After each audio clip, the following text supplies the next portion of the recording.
You ready to rock and roll? Yep. Okay, let's fire away. So trusts, estates, funds and corporations. Some of these we've covered before, some of these things we haven't, but we're going to go through these in step. Okay, so, yeah, let's go. Okay. All right. So I want to start, given that we left the last session fairly depressed, by starting on why bother, okay? And I want to go through this because when you do finish that question and you do raise people and you think to yourself, well, why, if the world has no rule of law, if there is no justice, if there is no due process, then why really should we be going through any sort of detail on estates, trusts, or creating seals, or any of these things? And this is why I want to get to the heart of it. Running away or pretending evil doesn't exist only strengthens evil. And this is really a test of time. We've got to accept that. If we have children or we have cousins, if we have friends, if we have family, if we have any sense of legacy, we've got to accept the fact that whenever we're faced with problems, evil is never resolved by ignoring it or pretending it's not there. Fighting without thinking. There is, all over the world and in places like Australia, like America, like Canada, like England, people who have, are and may be thinking about occupying Wall Street or getting into protests or really manning the barricades and feeling that they're out there actually doing something. The point is that fighting without thinking, fighting without preparation, again, only strengthens the status quo. They want people to do that. You know what Occupy Wall Street did, sadly, is take a large number of people in America that were really concerned, put them in a place for weeks with no preparation, with no leadership, with no strategy, with no outcome, disheartened them, broke their spirit, and then put them back years from where they were. The system wants that. It needs that kind of belligerence in order to justify its position. Competence, honour, humility are powerful tools. Nelson Mandela, Mahatma Gandhi, Jesus Christ, whomever we talk about, leaders in the face of overwhelming odds of evil, have proven time and time and time again that if we stand up in honour, competence, then you can change an enormous amount. And it doesn't always have to end up, you know, being nailed to a piece of wood or some negative thing. I mean, you can find peace and happiness in spite of how dangerous the world is. Getting your affairs in order at least can reduce the levels of harassment. This is what I say to people. When people say, oh, I've got a parking fine or I've got an issue here or an issue there, I say, look, if you have the means to pay it, pay it. Pay it. Not because, and it doesn't mean that you are now becoming a supporter of the system. It's reducing the level of harassment. One of the great disinformation successes in America is encouraging so many people to fight on not driving with number plates and not driving with licenses, which have made it easy for the system to take them out of the equation, to harass them, whereas it would have been far more dangerous for the system if those people became organised, ran election campaigns, you know, started to challenge issues of financial malfeasance. Instead, they all got stuck on the minor issues. As you demonstrate respect and honour and truth, it helps all who see your act. The greatest influence you can have with law are those who are supposed to be professional in law, officers of law. I have an example of an assistant judge in Canada who wrote a piece last year. It was a very arrogant piece. It was a piece that was about looking at the whole sovereign movement, and my name and what we did was involved in his whole treatise. I won't name his name, but it was all about saying, well, the sovereign movement, and this is all kind of conspiracy and antisocial. And I wrote a response to that on one of the blogs about what he did and highlighted the inconsistencies and the arrogance and the lack of competence in the way that he was approaching his argument. And then this year I heard from someone in Canada who went before this particular justice on a major matter, and he demonstrated before that justice competence, honour, respect. He knew, the judge knew, that this man knew the law, and this man did not in any way upset the judge or disrespect the judge or cause any great scene. That judge wrote a letter of thank you for what he did. And in the space of a year and a half, a man in a very senior position in law in one country appears to have a broader view and a broader respect for people who are not here to be antisocial, who recognise they have to make a contribution in society, but they're merely looking for a restoration of law, of rule of law. You can make a difference. You can absolutely make a difference. And history tells us that a few motivated people can make a massive difference. And for the future of this planet, rule of law and justice need to be restored. Now, I'll raise it now. You're not alone. We are not islands here. July the 11th of this year, Pope Francis issued a legal edict, the highest legal edict in the planet, called Motu Proprio. That's its title. That's what it's called as an instrument. And what he said, in effect, was that no one within the jurisdiction of the Vatican is above the law. And when you consider that all law in the world, Western Roman law, is based on the Vatican being the top of the pyramid, that means everyone who's an officer, everyone who's an officer of the law. But beginning with the Vatican, in action from September the 1st, we have seen a changing of the guard and a re-establishment and so far a firm commitment, by the way it's moving forward, that they are genuinely seeking a restoration of law. Now, given it hasn't been around for a long time, it ain't going to happen if only people from the top down try. There's a lot of cobwebs in the system over the last 1,000 years. But you're not alone, and this is not a futile effort. Okay. So, we're going to move through some of these things fairly quickly, but we'll see. Right of use. Right of use is the concept. You can't hold your home, but you can certainly hold a piece of paper or a concept that says the right of use of the home. So we're back into the fictional world. Thank you. Okay. Now, I've spoken about trusts over and over and over. And the more you study and the more you read, thankfully sometimes the clearer things become. And here's one with trust. I'm going to read this out because it's a key crystallisation of trust. A trust is, in essence, an office. You may not have ever heard that definition before. I hadn't, but it's there. An office being the trustee. Formed by an oath to the terms of the trust and done before witnesses to take possession of certain rights and perform certain obligations. That is what a trust is.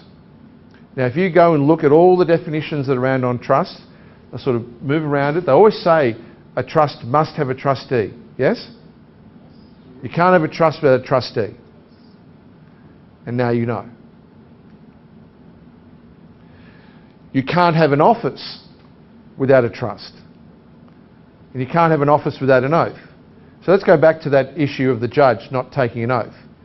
If a judge doesn't take an oath, and an oath creates an office, then if a judge doesn't take an oath, is he a judge?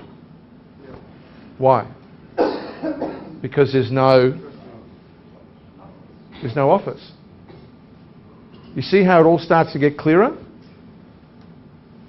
So, trustor, grantor, donor, settler, depending on the nature. Now, what's the highest form of trust? You ever seen someone put their hand on the Bible and do that? Swear before witnesses? Obama? Took him a couple of times, a few elections, he got it right in the end. That's a solemn trust. Swear on something sacred. Swear a divine, you create an unbreakable trust.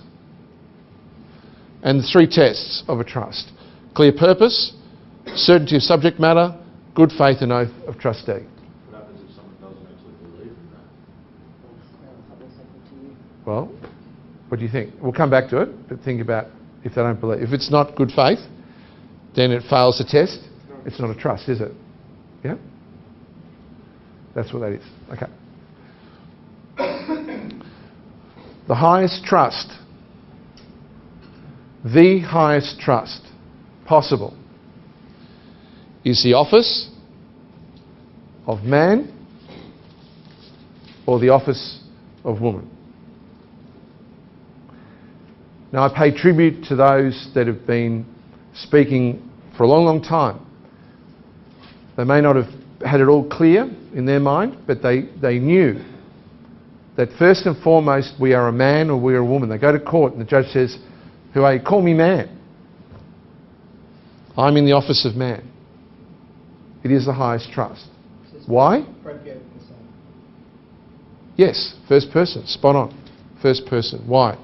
In the case of Ucadia, because people can walk around it and confuse it, we formalise this. We don't claim it as Ucadia, but we help formalise it so that there is a record of it, a proof of it. Yeah? That's all. And we do that in the Gazette.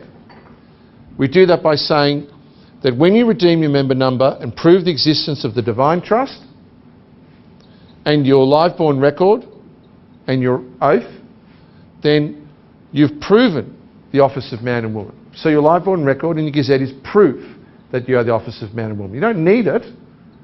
If you know who you are and you know the Bible and you can demonstrate what the Bible says, then that is one. Or Buddhist texts or the Quran or any other holy text that speaks in terms of who and what we are. But if you want a simplified version, then when you when you redeem your member number, then you are proving with your documentation that you are the office of man and office of woman. And no one can challenge that. No one. I'll take questions at the end because we'll go through. All right. No priest, judge, government body, rule, edict, demand, spell, curse can deny that the office of man or the office of woman are the highest offices on the planet. Okay. What is in the state? An office. An office again, different type of. This time an executor or general executor. Formed by an oath to the laws of the realm, which may be your will and testament. Yeah? Your will and testament's the laws of the realm, isn't it? It's the highest law of the realm. And done before witnesses. You do your will and testament before witnesses. Yeah? To take possession of certain rights and perform certain obligations. So an estate has the right of title and interest in there. And the height is the realm, kingdom and country. The executor makes an oath to there. Okay? By the way, all these slides will be up on the website link that I mentioned earlier. So, okay, what is title? Big issue. We deal with title all the time. Legal title, equitable title. What is title? It's two things. A valid inscription in an asset register, a roll, register, and a certificate of proof of title. So it's two things. Yeah? Crucial to their system. What Henry VIII did was he introduced a whole series of roles. Manor roles, government roles. He put people in positions. They called them custos rotalorum. A title that was resurrected from the times of the Roman times. The custos rotalorum used to be the keeper of the slave rolls. And under Henry VIII, they brought it back in, the head of the slave rolls. And today, we still have custos rotalorums right throughout states and governments all around the world. So, the first thing of title is a record itself. The record itself on the roll is the legal or ownership title, the legal title or ownership. Okay, that's the first. That's legal title. That record is legal title. So, when you've got a home or you've got a car and it gets recorded in one of their or an estate roll, that primary record, that primary claim is legal title, the highest title there is. Follow? Yeah? Now, if there is a dispute between records, then it becomes a matter of right of claim or claim of right, and who has the right. Yeah? So if the office of man or the office of woman has the first right emanating from you for things like name, Who do you think has the natural right over the name? Right. So when the estate is perfected against the trust from the office of man, then that estate is going to have the natural claim of right over the name if it perfects it correctly. Yes? You see the power of doing this properly? Yeah? That's why we need to talk about records and managing your estate and getting your affairs in order. You follow? Okay. And a certificate of title is the authority, and that's the equitable title. And what is a certificate? A certificate is an extract from that onto that. And that's what your birth certificate is. It's an extract on to make the equitable title. All right? Okay. What is a corporation? Well, this model is what is a corporation sole. I mean, you can do an aggregate corporation. I'm interested in showing you the highest form of corporation. The corporation sole is the highest form of corporation there is. And what is a corporation sole? It's when the officer director, formed by an oath to the company's constitution and done before witnesses to take possession of certain rights and perform duties. They're the highest forms of corporation. So you could have a charitable corporation sole. Yeah? Okay. What is a fund? Useful to know. The hypothecation of the value of title, there's our certificate of title again, and underwriting of payments. So we'll go through how a fund, and this is from the 1540s when they started doing this, yeah? When the first quarterly exchequer, the first bank systems were being introduced into England as the first time that a nation or a kingdom privatised its assets for banking. There was one in France, there was a few other places at the same time. So we have first here, we have the trust deed or constitution or memorandum of articles. So trust deed for a trust, constitution or will and testament for an estate, memorandum of articles for a corporation, lodged with the bank as the fiduciary terms. The deed proves the entity is lawful and commerce can occur. Then a certificate is deposited with the bank into an account, and the certificate is basically proof, it's property. Yeah? Now when the value of certificate is permitted to be negotiable and then is endorsed by the signature and instruction, it is liquefied. That is, it's permitted to be hypothecated into money. So liquefaction is basically to take this and estimate a value and place it into an account. Now you cannot liquefy a birth certificate. And that's what the first thing people say, oh, that's great, I'm going to get my birth certificate, I'll go to the bank. No. No. Well, we're not the first to think of that. I say to people, you can't do that because the certificate is not permitted. The one who issues it, the government does not allow you or the bank, the system they control, to liquefy. Yeah? Similarly, you can't take Ucadia documents and go and liquefy. Well, we don't permit the liquefaction. Now, I know that's frustrating, but there is middle ground. Get your house in order, get your estate in order, get your certificates of your estate, and yes, you can liquefy rights brought in. Now, what's one of the most valuable rights that you can liquefy when you start moving in? Your name. Your name is an asset.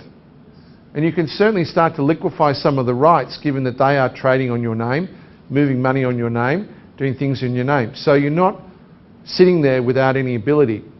But you can't certainly liquefy your birth certificate, and you certainly can't liquefy documents from Ucadia, which are proof of the highest trust.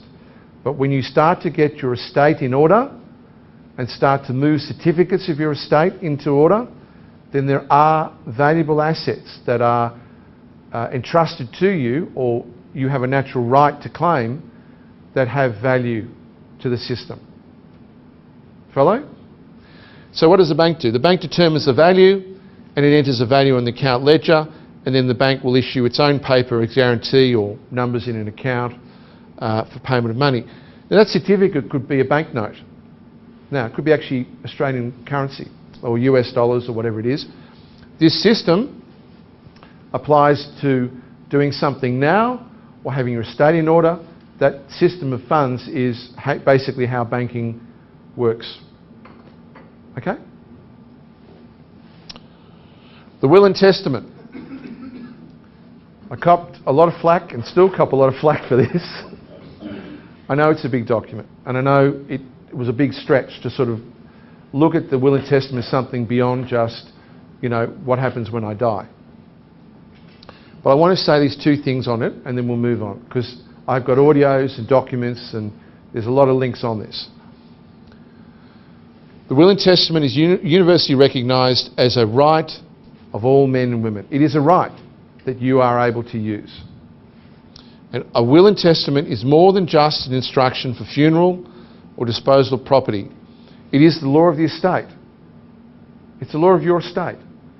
That if you don't define, the system will define for you, and is quite happy, in fact wants to keep defining the law of your estate for you. Because if you abandon those rights, then you prove you're delinquent. If you remain delinquent, then you are giving them the out to do everything they're doing. You're giving them the reason, the excuse. It is the constitution of the body politic. It is also the mind of the persons. A person's a fiction. How do we know the mind of the person? Well, one of two ways. Either you abdicate your responsibility and allow the court to determine the mind of the person, which the judge, as the executor de son tort of your estate, is more than happy to determine the mind of the person. I think the mind of the person wants to go to prison. Fine, they're happy to do that. The mind of the person has to be, by definition, fiction. The will and testament is the highest proof of the mind of the person. And the person and covenant between man and woman and the divine creator. Now, this last one is absolutely vital. People say to me, Ucadia sounds great, the idea of Ucadia sounds great, you've done all this work, you've done all these codes, you've written these documents, you know, there's things like Pactum de Singularis Caelum. Who gives it authority? You know, where does the authority come from? You know, did a lightning bolt come down? You know, did an angel come before you? You know, give us the reason. And the answer is this. When you form your will and testament, and the body of law that's been created to show that you are not a slave, you're not a lunatic, you're not a ward, you're not a thing, no one stands between you and the divine, no one. Not me, no one.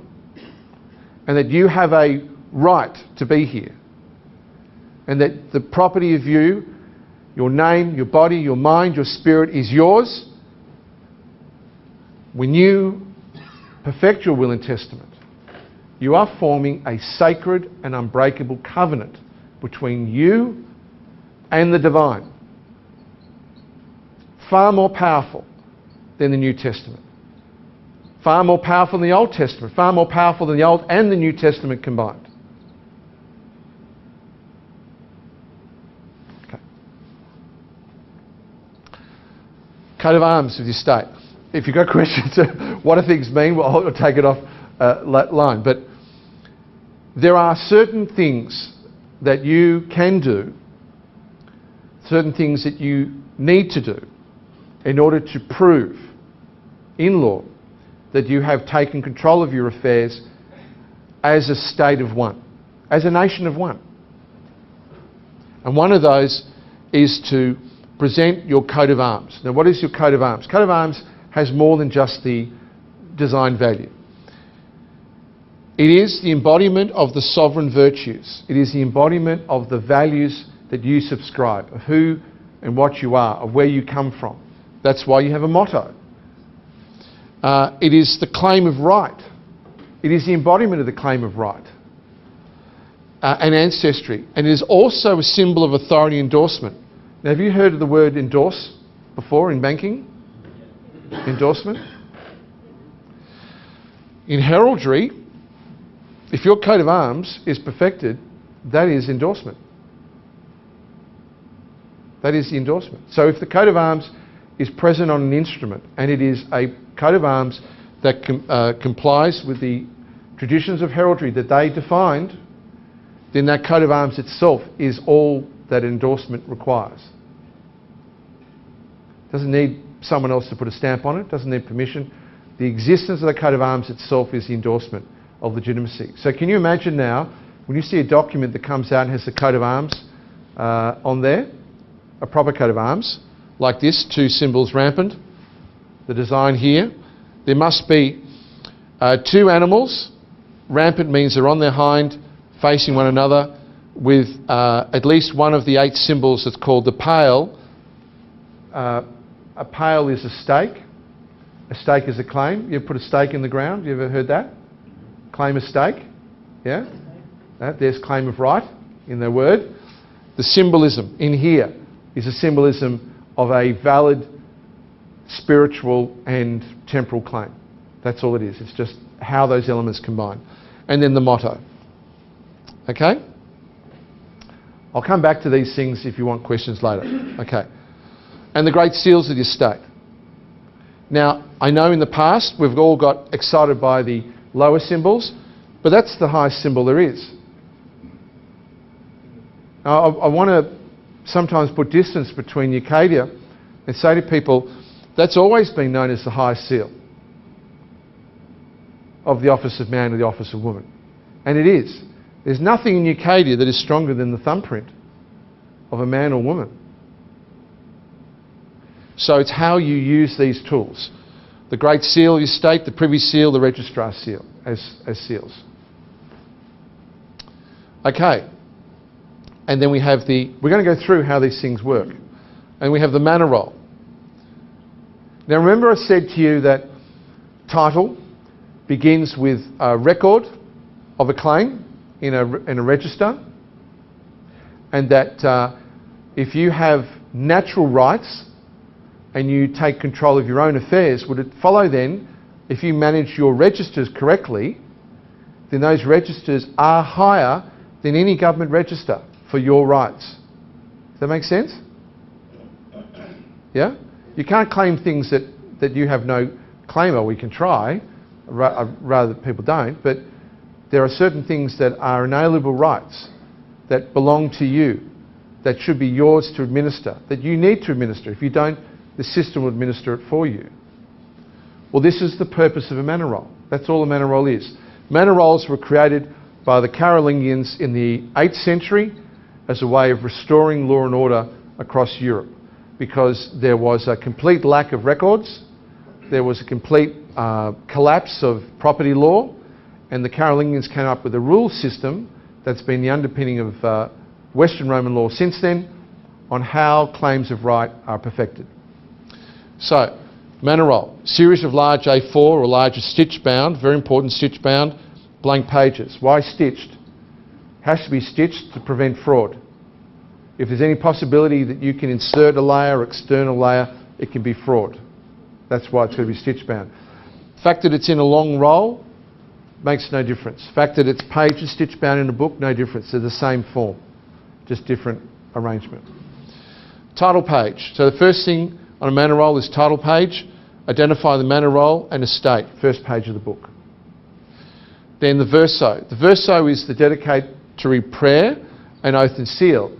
So it's really exemplifying why you're here and showing that you have respect, that there is a connection between you and the Divine Creator. It doesn't have to be a Christian prayer. It doesn't have to be a Buddhist prayer. It doesn't have to be an Islamic prayer. It can be any prayer if it has value to you and meaning to you and a connection to you and the Divine. Recto is the concluding prayer and the last page of the book. Again, the seal. And then page numbering. Every page needs to be numbered consecutively. Now, over time, you will have more than one manor roll. But some sections will remain as the original and other sections will need more space and will be continuation. So when you start on 199, you start the next book, will be 200. So there will never be a page in your manor roll with the same number. Okay? What are the sections of the manor roll? First section, Genesis. Now, it sounds funny to do this, but if you think about it, how does one prove one is a man are not an animal, in argument. Now, if you take the Western Roman model, that we all originate from Adam and Eve. I'm not here to... I've done discussions on the origin of human species, so I've got, opinions there myself. But let's just, for argument's sake, let's perfect this argument. Under their system, Adam and Eve are regarded as man and woman. They are the original man and woman. Okay? If you can show that your claim begins that you are descended from Adam and Eve and not from an ape, chimpanzee, orangutan, or anything else that you can show, and where you have gaps, there are dots. You might start Adam and Eve and go ... 1960, because there's nothing in between. That's fine. That's fine. The day you were born, still it shows a continuation. I am descended from Adam and Eve. When your genesis, when your genealogy makes that claim, no one can claim that you are an animal, a creature, or a thing. Can they? No one. It's over, as far as that argument's concerned. So you see, if you don't make that claim, someone can argue the opposite. You see the danger? I know they shouldn't, but they do. To consider ourselves as animals. Sorry, I'm an animal. I'm a human animal. I don't see it. Okay, well, in law, one wishes to present oneself ideally from the reason of mind, even though we are a hybrid of many things, of which we are, of course, a species of animal. Yes. But in law, we want to come from the reason of mind in law. And the reason of mind is that we are an intelligent being. We are sapient. And so we need to be very careful that we don't allow ourselves to be called just human or just a thing, and therefore surrender our control to the court. Because that's the argument. You're saying we are just human, we're not animal.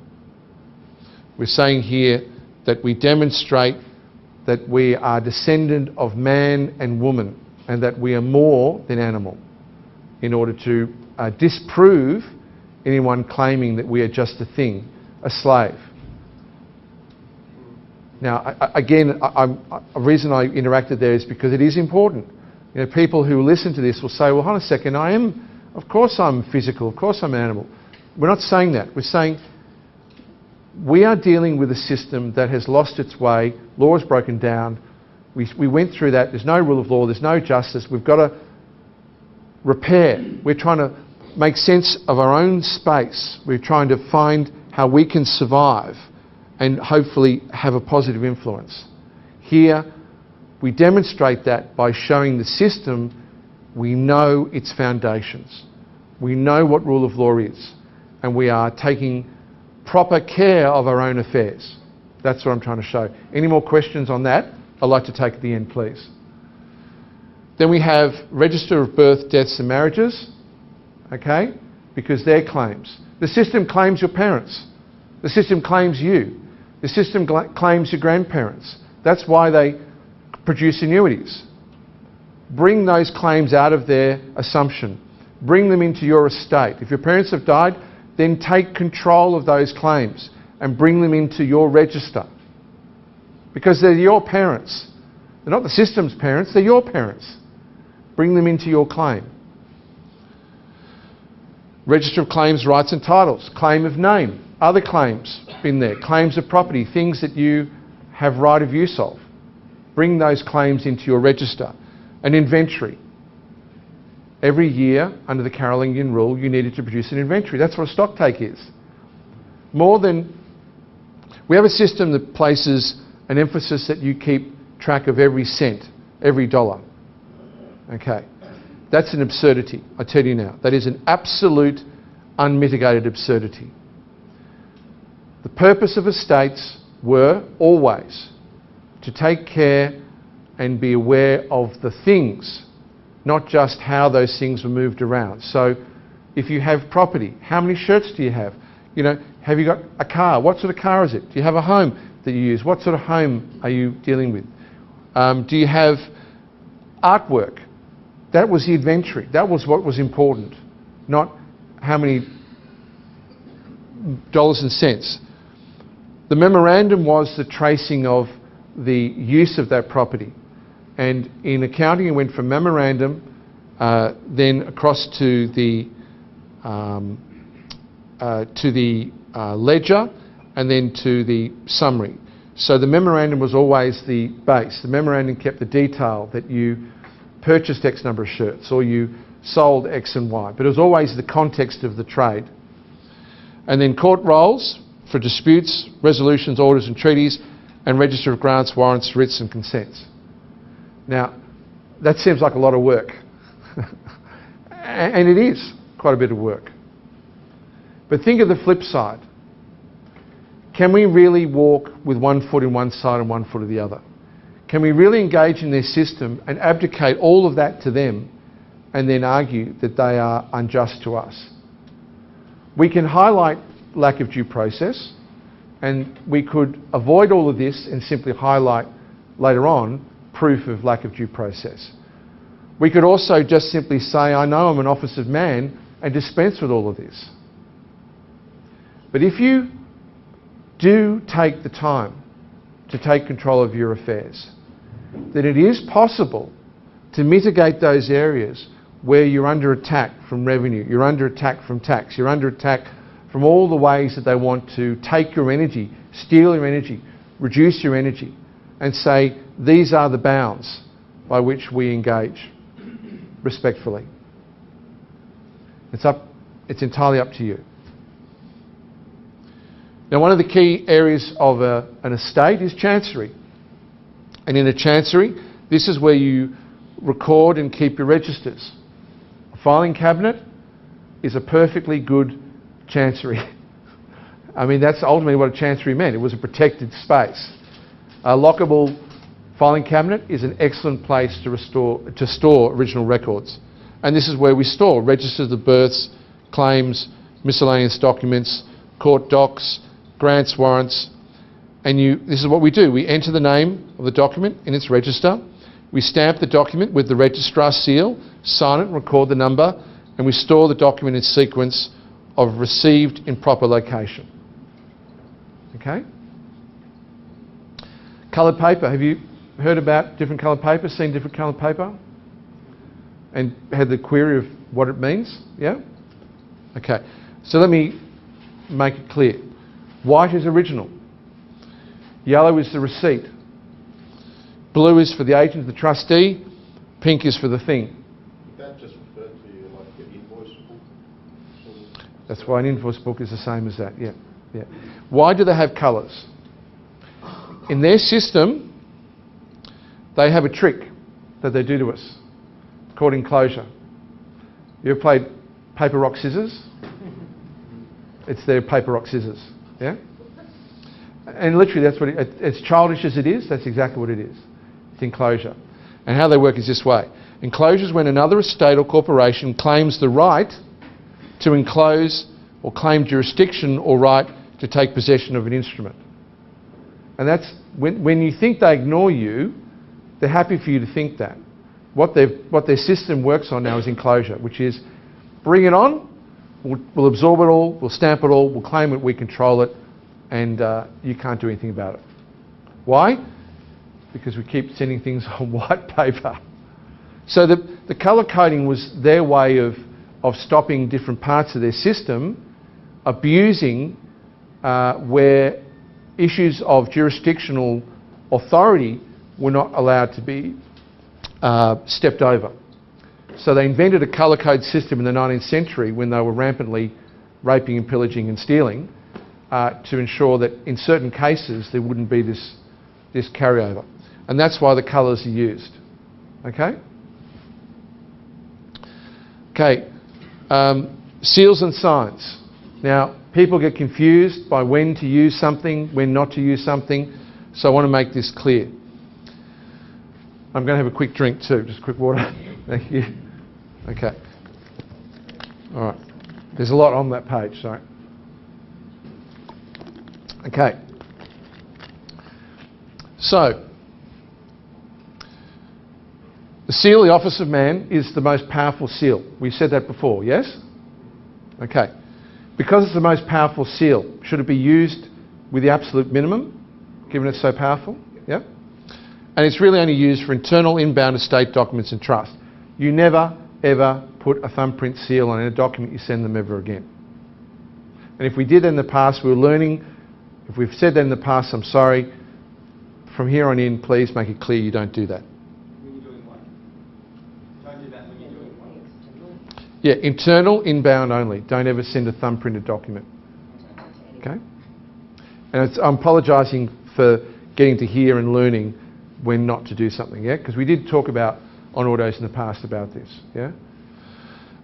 Great Seal. The Great Seal is for the will and testament, charters, writs, patents and deeds. It's the highest seal below the office of man. It's the proof of the estate. The Privy Seal is the proof of government of the estate. That's why it's privy. It's the proof of government, so it's the government seal. It's used for certificates, letters, warrants, licences and full powers. Yeah? The sign of the General Executor, red pen, so Frank R or whatever the signature is, as a witness to will, charter, writs, patents, deeds and warrants. It's used for those. Yeah? Sign of the agent, as witness to licences, letters and certificates. And I'm going to be clear on agent roles here in a moment. I'm just trying to get you through it. And then person. Have you ever got a letter from the government where they don't sign it, they just put the name? It's actually a signature. It's a signature of a thing, a legal person. Yeah? You can do the same. And you'll need to sometimes. You don't, if you're sending something back as an agent, you don't need to sign it. A signature is a granting of a right. Yeah? Primarily, that's why they want you always to sign it and why they always want the original signature. If you're writing back to the government in response to something, you don't have to sign it. They don't. Because under their laws, the name in capitals is equivalent to a signature. Okay? So, now here's another trick. You ever wondered about positioning on paper? Maddening? Frustrating? Confusing? Okay, well let's eliminate that frustration. Left. Left is for the debtor, for the defendant, for the trustee, for the agent. Okay? Right is for the creditor, the prosecutor, the grantor, the principal. The middle. The middle is for the judge, the ecclesiastical, the mendicant, the non-combatant. Mendicant is one that swears an oath to poverty and demonstrates through that oath that they have clean hands. So like a monk, almost. We'll come back to mendicant, but it's like being a monk. But clean hands, you cannot prove clean hands better by being a mendicant. Okay? But by what I mean by that, you know that the wealthiest people in the world claim they own nothing. You know that. It's all in trust. Yeah? If you have the right of use of a 300-foot yacht, palaces, kitchens and staff, do you really need to own it? No. Right. Okay. Okay. So this is the positioning of things. All right? We'll keep going. All right.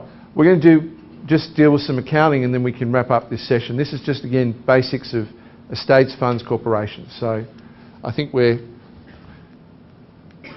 doing well in catching up some time. Okay. I'm doing this because I want to show you the origins of the accounting system and how it evolved through stages. So it all has to balance up.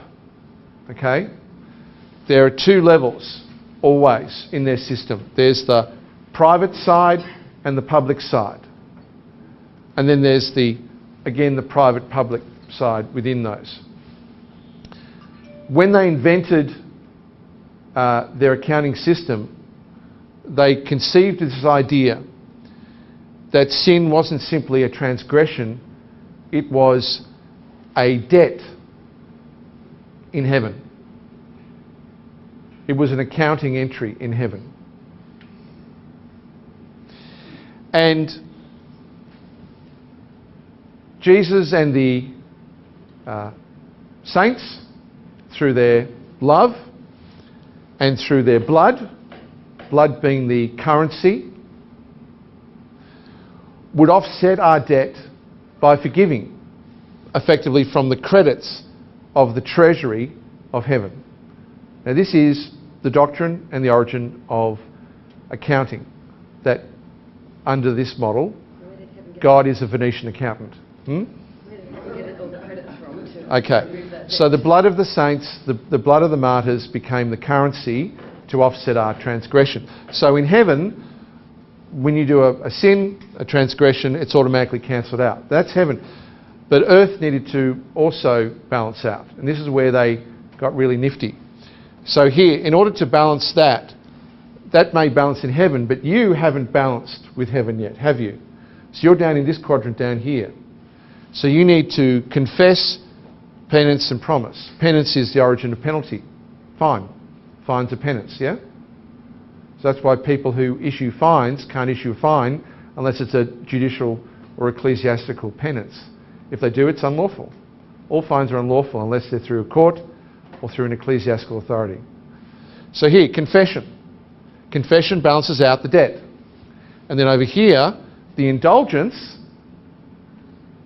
the monetization of sin, is the origin of money. And that's what the